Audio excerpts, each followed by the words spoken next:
నమస్తే, welcome to Disha TV. ప్రస్తుతం మనం ఇందిరా పార్క్ దగ్గర ఉన్నాం. ఇక్కడ ధర్నా చౌక్లో మాత్రం పెద్ద ఎత్తున వేలాది మంది అయితే మాత్రం కార్మిక సంఘాల నేతలు అలాగే కార్యకర్తలు ప్రజలు కూడా వచ్చారు.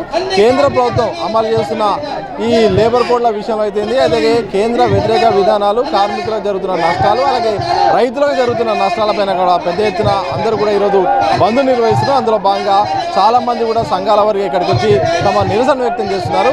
అడిగే ప్రయత్నం చేద్దాం, ఒక్కొక్కరిని వాళ్ళ యొక్క అభిప్రాయాలు కూడా తెలుసుకునే ప్రయత్నం చేద్దాం. ఏం చెప్పదలుచుకున్నారు? ప్రధానంగా ఈరోజు బంద్ ఉద్దేశం ఏంటి? కేంద్ర ప్రభుత్వానికి మీరు ఏం చెప్పదలుచుకుంటున్నారు?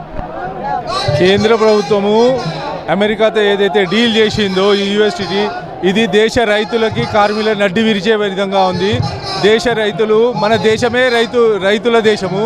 65% ప్రజలు మొత్తము రైతాంగం మీద ఆధారపడిన దేశము. దీనికి ఈ $500 బిలియన్ ఏదైతే ట్రీటీ చేసిందో అమెరికాతో, మోడీ ఏదైతే డొనాల్డ్ ట్రంప్ కాళ్ళ దగ్గర పడిపోయి దాసోమన్నాడు, వాళ్ళ దిగుమతుల మీద 0 చుణకం, మన ఎగుతున్న 18% చుణకము. దీనికి సోషలిస్ట్ పార్టీ వ్యతిరేకిస్తుంది. దేశవ్యాప్తంగా అన్ని సంఘాలతో కలిపి మేము ఈ ధర్నాలో పాల్గొంటున్నాము. ఏ విధంగా అయితే మీ ఇండస్ట్రియల్ టూల్స్ ఇంపోర్ట్ చేస్తున్నారో దీనివల్ల ఇక్కడ స్మాల్ స్కేల్ ఇండస్ట్రీ చచ్చిపోతుంది. ఇంకా ఏ విధంగా అయితే పప్పులు కానీ ఇంకా తినే పదార్థాలు దిగుమతి చేస్తున్నారు అమెరికాతో, దీనివల్ల ఇక్కడ ఆల్రెడీ రైతులు ఆత్మహత్య చేసుకుంటారు. ఇక మొత్తానికే రైతాంగమే చచ్చిపోతుంది. ఇంకో 10-15 సంవత్సరాల్లో ఇండియా అమెరికాకి బానిసత్వంలో చేసే ప్రయత్నము ఈ మోడీ ప్రభుత్వం చేస్తుంది. దీన్ని మేము పూర్తిగా ఖండిస్తున్నాము. ఇటువంటి ట్రీటీని మనము సమీక్ష. మన దగ్గర సింగరేణి కాలరీస్ ఉన్నాయి, కోల్ మైన్స్ ఉన్నాయి. మన దగ్గర ఇంత బొగ్గు ఉత్పత్తి అవుతుంది. అయితే విదేశాల నుండి బొగ్గు కొనాల్సిన అవసరం ఏమొచ్చింది? మన బొగ్గు మైన్స్ని బంద్ చేయాలని ప్లాన్ వేస్తున్నారు. ఇది దేశ వ్యతిరేక పాలన చేస్తుంది మోడీ ప్రభుత్వం. మోదీ ప్రభుత్వానికి మేము ఎట్టి పరిస్థితుల్లో దీన్ని కానీ అన్ని సంఘాలతో కలిసి ఈ ట్రీటీని విత్డ్రా చేసే వరకు మేము పోరాటం సాగిస్తాం. జై సోషలిస్ట్ పార్టీ. అమెరికాతో ఒప్పందం చేసుకున్న $500 బిలియన్ అంటే మన ఒక సంవత్సరం బడ్జెట్. అది మొత్తం మోడీ అమెరికాకే ఇచ్చేసినాక మనకేం మిగులుతుంది? ముఖ్యంగా మొన్న బడ్జెట్లో తెలంగాణకు 0 చూపించారు. తెలంగాణను మాత్రం మరీ అధ్వానం చేస్తున్నారు. మొత్తం పార్షాలిటీ నడుస్తుంది. అందుకొరకు ఈ డీల్ను రద్దు చేయాలి. మనం ఎట్లనైనా ట్రంప్ను మనం ఎదుర్కోవాలి. ముఖ్యంగా మన ప్రధానమంత్రి వచ్చినప్పటి నుండి ప్రజల గురించి ఏమీ ఆలోచిస్తలేడు. కేవలం అంబానీ, అదానికి తొత్తుగా మారిండు. అలాంటి మోడీ, చదువురాని మోడీ, ఏ రాదు ఆయనకు, ఒట్టి వేస్ట్ మోడీ. మనకు సిగ్గుచేటు అలాంటి వాడిని మనం ప్రధానిగా ఎన్నుకున్నందుకు. అందుకొరకు బీజేపీకి కూడా ఎవ్వరు ఒక్క ఓటు వేయొద్దు. వేసిరంటే దేశం నాశనం అయిపోద్ది. ఇప్పటికే నాశనం అయిపోయింది. అందుకొరకు దేశాన్ని రక్షించుకుందాం, బీజేపీని ఓడగొడదాం. ఇవాళ దేశవ్యాప్తంగా కార్మికులు, జర్నలిస్టులు అందరూ, కార్మిక లోకం, జాతీయ కార్మిక సంఘాల ఐక్య వేదిక ఆధ్వర్యంలో పెద్ద ఎత్తున జాతీయ వ్యాప్తంగా సమ్మె జరుగుతుంది. దీనికి కారణం ఏంటంటే మోడీ ప్రభుత్వం, కేంద్రంలోని బీజేపీ ప్రభుత్వం 29 చట్టాలను రద్దు చేసి 4 లేబర్ కోడ్లు తీసుకొచ్చింది. ఈ లేబర్ కోడ్ల మూలంగా కార్మికులకు అన్యాయం జరుగుతుంది. కనీస వేతనాలను నిర్ణయించుకునే హక్కు కార్మికులకు ఉండదు. మొత్తం యాజమాన్యాలదే ఉంటుంది. ఈ నేపథ్యంలో అడుగుతున్నాం, బేరసారాలు చేసే అధికారం, అవకాశం కార్మికులకు ఉండాలి. పిఎఫ్, వేతనాలకు సంబంధించిన అధికారం కార్మికులకు ఉండాలి. ఈ నేపథ్యంలో సౌకర్యాలు, కంపెనీల్లో సౌకర్యాలు కూడా కార్మికులకు ఉండాలి. ఇప్పుడు లేబర్ కోడ్ల మూలంగా సౌకర్యాలు, వేతనాలు, పిఎఫ్, బోనస్ ఇట్లాంటివన్నీ రద్దు అవుతున్నాయి. ఈ నేపథ్యంలోనే జాతీయ కార్మిక సంఘాల ఐక్యవేదిక ఆధ్వర్యంలో ఈరోజు దేశవ్యాప్తంగా ఆందోళన జరుగుతుంది. తెలంగాణ వర్కింగ్ జర్నలిస్ట్ ఫెడరేషన్గా ఇవాళ రాష్ట్ర వ్యాప్తంగా అన్ని జిల్లాల్లో ఆందోళన జరుగుతుంది. హైదరాబాద్లో ఇందిరా పార్క్ దగ్గర కూడా పెద్ద ఎత్తున జర్నలిస్టులు పాల్గొని ఈ ఆందోళనకు, సమ్మెకు మద్దతు ఇస్తున్నారు. కేంద్ర ప్రభుత్వం ఈ మధ్య కాలంలో 4 లేబర్ కోడ్లు తెచ్చింది. ఆ లేబర్ కోడ్లు పూర్తిగా కార్మికులకు తినేకి తిండి లేకుండా చేయడానికే పూనుకున్నాయి. అందువల్ల ఈ కార్మిక కోడ్లను రద్దు చేయాలి. ఇంతకుముందు మేము ఎంతోమంది కార్మికులు అమరులై కేంద్ర చట్టాలను, కార్మిక చట్టాలను తెచ్చాము. కానీ ఆ చట్టాలు ఈరోజు మోడీ ఏమీ కనీసం కార్మికుల కోసం ఆలోచించుకోవడం అట్లా దేశాన్ని నాశనం అయ్యే కార్మికులకు పట్టుకొట్టుకుంటా ఈరోజు 4 కోడ్లు తెచ్చాడు. ఆ కోడ్లు పూర్తిగా చట్ట విరుద్ధం. మా బాధ ఏమంటే ఆ కార్మిక 4 లేబర్ కోడ్ల వల్ల పని దినాలు తక్కువవుతాయి, శ్రమ దోపిడీ అవుతుంది, సోమరిపోతనం పెరుగుతుంది, తిండి లేక భార్య పిల్లలందరూ చస్తారని మా కార్మిక నాయకులందరూ కోరుతున్నాం. అందువల్ల ఈ కార్మిక కోడ్లను వెంటనే రద్దు చేయాలి, మా కార్మికులకు అన్నం పెట్టాలని కోరుతున్నాం. మేము సిఐటియు ఆశా వర్కర్స్ యూనియన్ జిల్లా అధ్యక్షురాలని యాదమ్మ. మాకు చాలా పని ఒత్తిడి ఉంది. మాకు టార్గెట్స్ అంటారు, ఏఎన్సీలు 5 కావాలి ప్రతి నెల, పారితోషికాలు కూడా టైంకి వస్తలేవు, ఈఎంఐలు, ఇల్లు రెంట్కున్నోళ్ళు, చిన్నపిల్లలు ఉన్నోళ్ళు చాలా ఇబ్బంది అవుతుంది. ప్రతి నెల వేతనాలు వచ్చేటట్టు కావాలి. మాకు ఫిక్స్డ్ వేతనం 18,000. ఇప్పుడు కనీసం సరుకుల ధర చాలా పెరిగినాయి, వాటికి అనుగుణంగా మాకు ఫిక్స్డ్ వేతనం 18,000 కావాలి. నెక్స్ట్ NHM మాకు ఇంతవరకు మామూలు ఆశా వర్కర్లుగానే గుర్తిస్తలేరు. వాళ్ళు గుర్తించి మాకు బడ్జెట్ ప్రతి నెల రిలీజ్ చేయాలని కోరుకుంటున్నాము.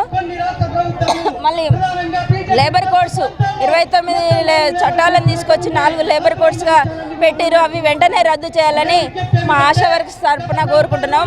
మాకు ఎక్కడ ఏ గవర్నమెంట్ హాస్పిటల్కి పోయినా కనీస రెస్పెక్ట్ లేదు. వెళ్ళిపోండి మీరెందుకు వచ్చారు, ప్రెగ్నెంట్ వాళ్ళని మేము ఎమర్జెన్సీలో తీసుకెళ్ళినా కూడా మాకు అక్కడ రెస్పెక్ట్ లేదు. మాకు ఆన్లైన్ డ్యూటీ పొద్దున్న లేస్తే ఆన్లైన్ చేయాలి. చదువుకున్న వాళ్ళు అప్పట్లో చదువుకున్న వాళ్ళని తీసుకోలేదు, అది కూడా రద్దు చేయాలని మేము కోరుకుంటున్నాం. టార్గెట్ తీసేయాలి. మాకు ముఖ్యంగా 18,000 వేతనం ఇవ్వాలి, ఆన్లైన్ డ్యూటీలు మాన్పించాలి, అదొకటే మేము కోరుకుంటున్నాం. మా పోరాటం ఒకటే అండి. ఇప్పుడు మాకు 18,000 ఫిక్స్డ్ వేతనం కావాలి. గత ప్రభుత్వం ఉన్నప్పుడు కూడా హామీ ఇచ్చింది. మేము ఇది ధర్నా చేయడము ఎన్నోసార్లు, కానీ మా కష్టాన్ని ఎవ్వరు గుర్తించట్లేరు. ప్రతి ఒక్కటి ఇప్పుడు గవర్నమెంట్లో డెలివరీలు అవుతున్నాయి అంటే అది ఆశా వర్కర్ల వల్లనే. ఒక పిల్లలకి ఇంజక్షన్లు అందడమైనా డెలివరీలు కావడమైనా అది మా వల్లనే. మాకు NCD అంటారు, లెప్రసీ అంటారు, టీబీ అంటారు. ఎవరికి క్యాన్సర్ ఉన్నా, బీపీ ఉన్నా, షుగర్ ఉన్నా మా దగ్గరికే వస్తారు. వాళ్ళకి ఇంటికి పోయి మేము ట్యాబ్లెట్లు కూడా ఇచ్చేస్తాము. అయినా మా కష్టాన్ని మమ్మల్ని గుర్తించట్లేరు. ఒక ANM చేసే పని ఆశా వర్కర్ చేస్తుంది, అయినా మమ్మల్ని ఎవరు గుర్తించట్లేరు. మాకు కావాల్సింది 18,000 ఫిక్స్డ్ వేతనం. మా ఆశలలో కూడా చదువుకున్న వాళ్ళు ఉన్నారు, వాళ్ళకు కూడా వాళ్ళ చదువు అర్హతను గుర్తించి వాళ్ళకి తగిన పోస్ట్ ఇవ్వాలా. ఇంతటితో ఈ సమ్మె అయిపోదు. మాది ఇంకా కొనసాగుతూ ఉంటుంది. మాకు ESI PF కావాలి, హెల్త్ కార్డు కావాలి, మెయిన్ హెల్త్ కార్డు. మాకేమన్నా అయితే కూడా మేము చూసుకోవడానికి లేదు. మా కుటుంబాలు రోడ్డు పాలు అయిపోతున్నారు. అందుకే మాకు ఫిక్స్డ్ వేతనం ఇవ్వాలి, ESI PF health card compulsory కావాలి. దయచేసి మమ్మల్ని గుర్తించండి. ఇప్పుడు గవర్నమెంట్లో డెలివరీలు అవుతున్నాయి అంటే అది కేవలం ఆశా వర్కర్ ఉన్నందువల్లనే. ఆమె 9 నెలలు 3 నెలల నుంచి గర్భిణీ డెలివరీ అయ్యేంత వరకు మేము వాళ్ళకి తోడుగా ఉండి చేపిస్తాము. కావాలంటే మీరు ప్రతి ఒక్క హాస్పిటల్కి వచ్చి అడగండి.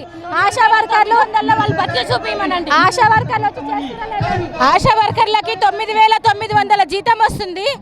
గవర్నమెంట్ని బతికి చూపించమనండి. వాళ్ళు ఎట్లా బతుకుతారో వాళ్ళు బతికి చూపిస్తే మాకు అదే జీతం ఇచ్చి చూపిమనండి. 18,000 అడుగుతున్నాం. మాకు సమస్యలు చాలా ఉన్నాయి సార్. మెటర్నిటీ లీవులు లేవు, మాకు పారితోషకాలు, మేము ఎంత పని చేస్తే అంత జీతం. మాకు గవర్నమెంట్ డెలివరీ లేకపోతే మాకు జీతం వెయ్యరు. మాకు ఇన్ని టీకాలు, ఇన్ని ఏఎన్సీలు, ఇంత టార్గెట్ పెడతారు. 9,900లో మేము ఎట్లా బతుకుతాం? గవర్నమెంట్ని బతికి చూపిమనండి. 9,900లో వాళ్ళు ఎట్లా బతుకుతారో మమ్మల్ని ఎట్లా బతికి చూపిమని. అన్ని రేట్లు పెరిగినాయి. కరోనా టైంలో మేము ఎన్ని సేవలు చేసినాం. ఆశా వర్కర్లు అంటే పిల్లర్లు అన్నారు. పిల్లర్లని ఏం చేస్తారు? కూలగొడుతురు. మేము లేకుంటే ఏ పని కాదు. పిల్లర్లని మమ్మల్ని ఉప్పించి పని చేయించుకుంటున్నారు, కానీ మా కష్టాలు చూస్తలేరు. భర్త చనిపోయిన వాళ్ళకి అసలు ఏమి ఒక ఇల్లు లేదు, వాళ్ళకి ఒక కిరాయి కట్టుకోలేకుంటున్నారు. 3 నెలల నుంచి ప్రెగ్నెంట్ అమ్మాయిని కాచుకొని డెలివరీ అయ్యేదాకా చూస్తాము. ఒక డెలివరీ అయినాక ఇంజక్షన్లు ఇప్పిస్తాము. టీబీ, మళ్ళీ లెప్రసీ, అందరినీ చూస్తాము. ప్రతి ఒక్కరికి మేమే చూస్తాము, కానీ మమ్మల్ని గవర్నమెంట్ గుర్తిస్తలేదు. ఏ ప్రోగ్రామ్ వస్తే ఆశ లేదు. ఇది పలాని కేసు వస్తే ఆశ ఏది అని అంటారు. మేమోళ్ళు ఇచ్చేది కూడా మాకే. పని చేసినా కూడా పారితోషికాలు ఇవ్వడానికి చేతనైతలేదు వాళ్ళకి. 18,000 అడుగుతున్నాం. మేము మనులు మాణిక్యాలు అడగట్లే, మేము బంగారం అడగట్లే, వెండి అడగట్లే. మాకు 18,000 ఫిక్స్డ్ జీతం అడుగుతున్నాం. మెటర్నిటీ లీవులు అడుగుతున్నాం. మాకు ఏమైనా జబ్బులు వస్తే మాకు ఆ హెల్త్ కార్డు లేదు, ESI PF లేదు. మాకు హార్ట్ అటాక్ వస్తే కూడా చూసే గతి లేదు. మాకు మా పిల్లల్ని, మా భర్తలకి మేము 9,900 ఎట్లా బతికి చూపించాలా? మీరు చూపియండి, మేము బతికి చూపిస్తాం. మాకు గవర్నమెంట్ని ఒకటే అడిగేది, ఒకటే మాకు ఫిక్స్డ్ వేతనం చేయండి, మాకు జాబ్ చార్ట్ ఇవ్వండి. మేము చేసే పని మీరు చేస్తే మీరు ఎంత జీతం అడుగుతారు, మేము ఎంత పని చేస్తే మేము ఎంత జీతం అడగాల చెప్పండి. గవర్నమెంట్కి ఇదే రిక్వెస్ట్, మనవి అనుకోండి. మాకు ఫిక్స్డ్ వేతనం ఇవ్వమని కోరుకుంటున్నాం.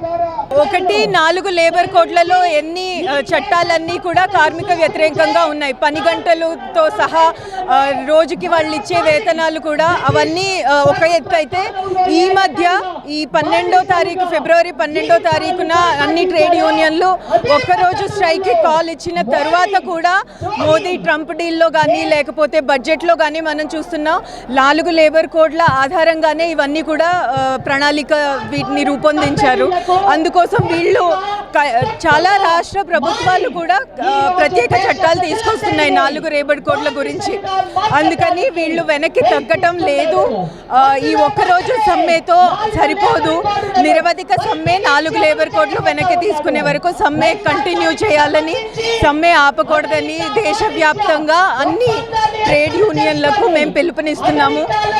ఈ మధ్యకాలంలో ఏదైతే ప్రచారం మేము జరిపామో 4 లేబర్ కోడ్ల గురించి, అందులో కూడా కార్మికులు ఉద్యోగులు అందరూ నిరవధిక సమ్మెకి మద్దతు తెలియజేస్తున్నారు. ట్రేడ్ యూనియన్లు కనుక దీనికి పిలుపునిస్తే ప్రజలందరూ దీనికి మద్దతుగా ఉంటారని మా నమ్మకం.